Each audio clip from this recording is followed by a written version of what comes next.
I'm Stila Webb. And I'm Shuvom. I'm going to write my first fiction novel this year. And I'm going to film it. And we're going to release one video each week. And if you keep up with Stila's word count, by the end of 2017, you'll have... So, it's an anti-banana ray. It's really interesting. We need no longer fear the banana. Does it work on all fruit? What about salads? Alright, 10%ers, we're going to talk about a big aspect of your book today. And by big, I mean small. Talk about big characters making small choices. So I realized this while not reading A Soldier's Duty by Gene Johnson last week, because it's a book with a great premise. Like a Starship Trooper soldier from the future, she can see ahead in time and then can prevent the alien apocalypse from happening, so she has to join the military to stop it. Great premise. And I was reading through the first 10%, I got bored. I'm like, why am I so bored? It's because the character was only making big choices. Everything was predictable. And by big choices, we mean, oh, is she going to join the Marines to stop the aliens? Yes, she's going to join the Marines. Is she going to go and be the best recruit ever? Yes, she's going to be the best recruit ever. Yeah, when there's like a big dramatic moment when the recruiter says, are you ready to pledge your life to the Marines? Is she going to say yes? Yes. So when the character makes only big choices, it's right out of the playbook. It's right out of the formulaic save the cat order. What you need to make a character interesting is small choices. Because you want them to make the big choices that get them progressing through the plot line, but you don't want the entire book to be predictable, so you have to give them something to be unpredictable with. Yeah. The small choices show you what the character is. For example, Dun dun dun! the included with Amazon Prime web series, Okay. Black. So I was not watching this web series on an airplane recently. It's about like this anti-terrorist organization, and they're like, super secret, so they're, black ops, right? So racist. And something happened in the first 5 minutes that made me think about these small character choices and why they're interesting. So the main character, he's like an anti-terrorist guy. Natch. He's got a black friend, no relation, and they've captured like a suspected terrorist, and the director of the CIA is interrogating the suspected terrorist. As you do. As you do. So they think the terrorist doesn't have any weapons on him, but like halfway through the interrogation, the main character and the black friend are outside the room, the CIA director's inside the room. Totally normal.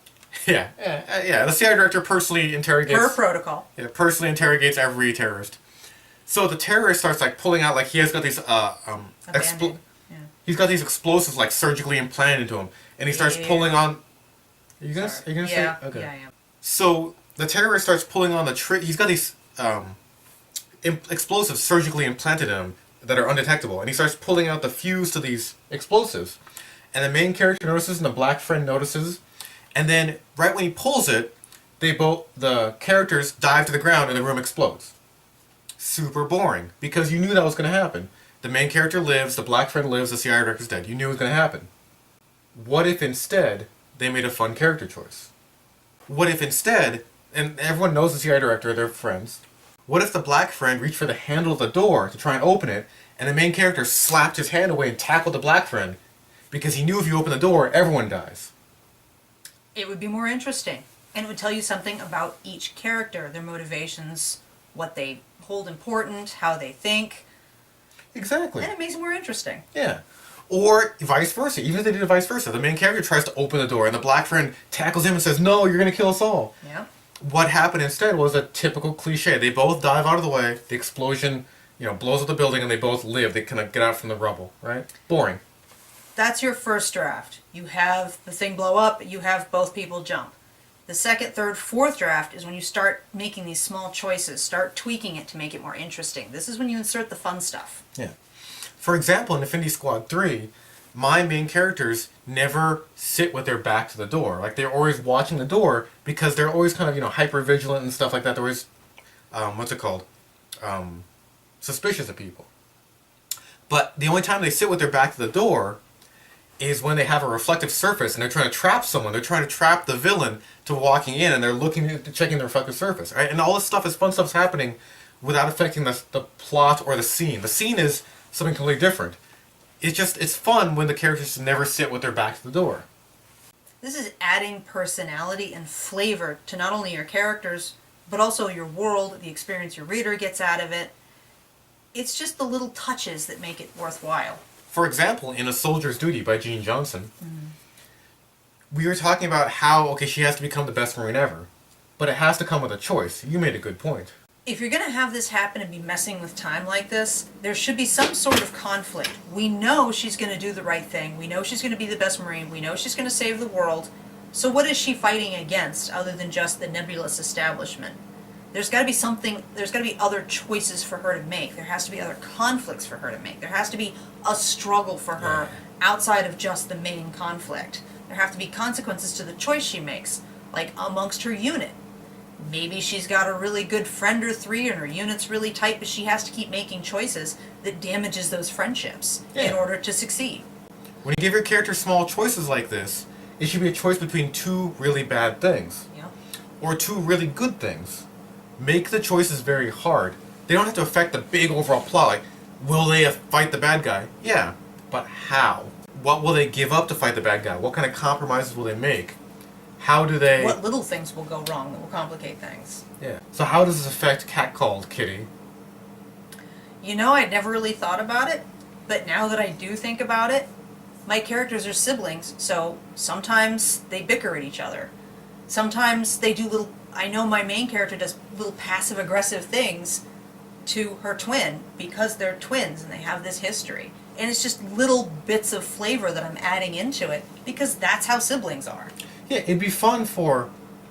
if they're both going somewhere, if your main character, like... the main character, like, agrees to go somewhere, but does it in a way that cuts down their twin, or vice versa. Just to, like, to, you know, needle them a little bit. I know there's one scene where Brea's making plates of cookies, and something her twin says she doesn't like, so she takes a cookie away from her and puts it on her own plate. Yeah. It's just those little tiny little things. I remember that, yeah. She split up the cookies unevenly because of that, yeah. Because of what her twin said. Like, Yeah. I'm taking your extra cookie, I'm getting that cookie.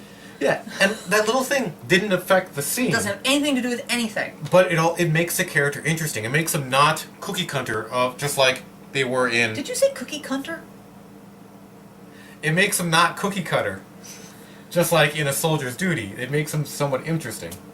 And that's actually why I stopped watching Black on the Plane, is because this main soldier guy was doing everything by the book. He was like, oh, I gotta stop these terrorists. Be careful, Jack. I will. And then he just kind of goes on, and it's boring. If He was doing the first draft plot points, and there was nothing interesting in between those plot points. So you knew everything that was going to happen. You knew every choice he was going to make. You knew he was going to succeed at everything. Yeah. Boring. Yeah. Yeah, I heard it once said on a podcast, The Flophouse.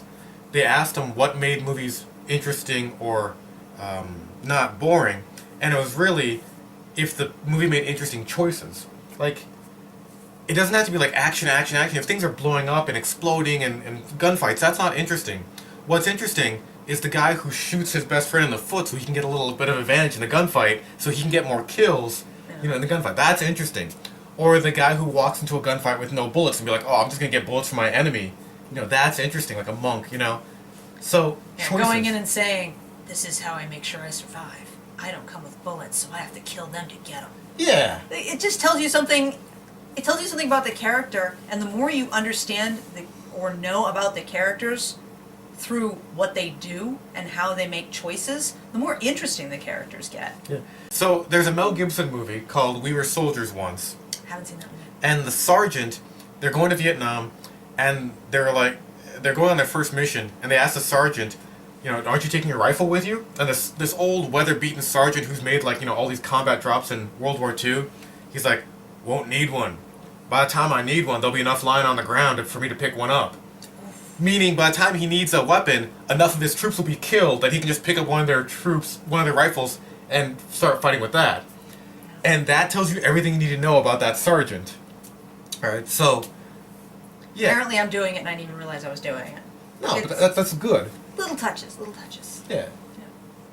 Yeah. So, as you're going through and editing your work this week, look for little choices you can give your character. How do they sit? How do they make a deal? Are they honest or just a little bit underhanded?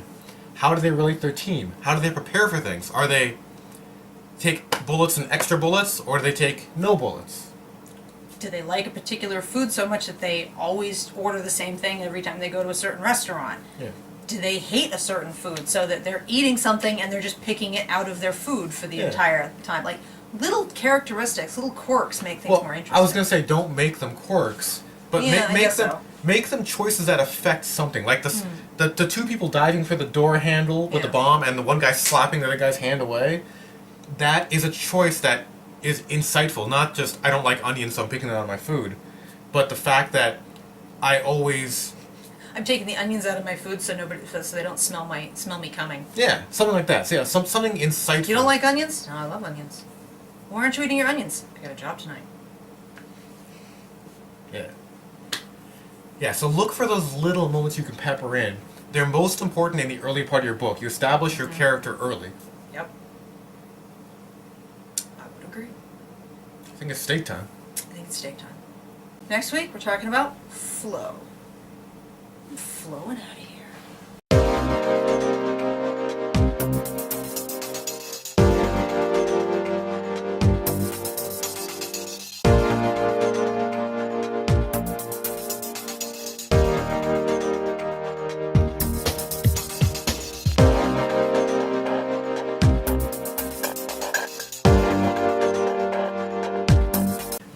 Who's the Marlboro Man? Who's that the guy with the I don't know. He's the Marlboro Man. the mustache, the guy with the mustache in Roadhouse, like the old Harry Dean Stanton, I think. I don't know. I haven't seen Roadhouse. Okay. Well, it's like the Patrick movie. Swayze? No, the guy who's like Patrick Swayze's mentor. Yeah, I don't. I only know Patrick Swayze's in it. The guy who's like a I've cowboy who talks like this. I've never seen the movie. Okay. I don't like Patrick Swayze. I mean, he's a nice guy. So there's a Mel Gibson movie called We Were Soldiers Once.